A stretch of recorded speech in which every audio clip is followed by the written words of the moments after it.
submitter na ating in-order. Shopee ba yan? Hindi ko lang kaya si Isa kung Shopee ba ito galing. Ito na, isa.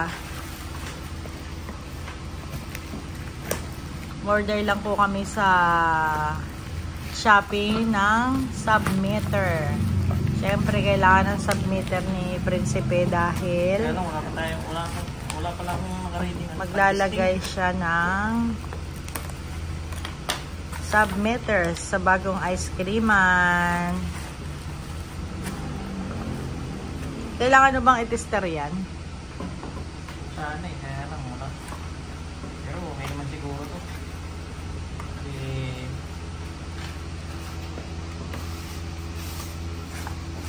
Aba.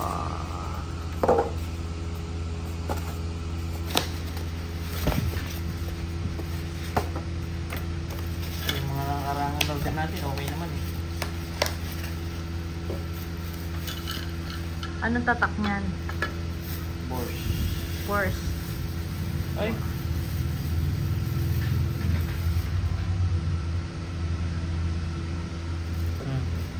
Ay! Yan po yung in-order namin submitter. So, every time na umu-order, yan po kasi yung gusto niya. Number 3 na eh. Ay, oo.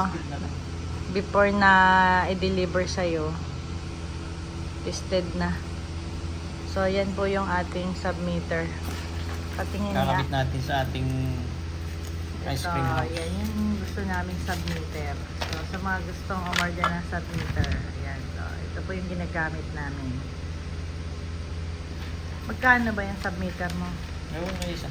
Ay, yun pong anak namin ang nakakaalam kung magkano. Pinadala lang. Oh, ha. Maraming salamat sa inyong panonood ng aming unboxing submitter. Ayan na. Oh, alam mo na, Prinsipe, mag-instalasyon ka na para sa ice creaman. Bye-bye guys. Thank you for watching.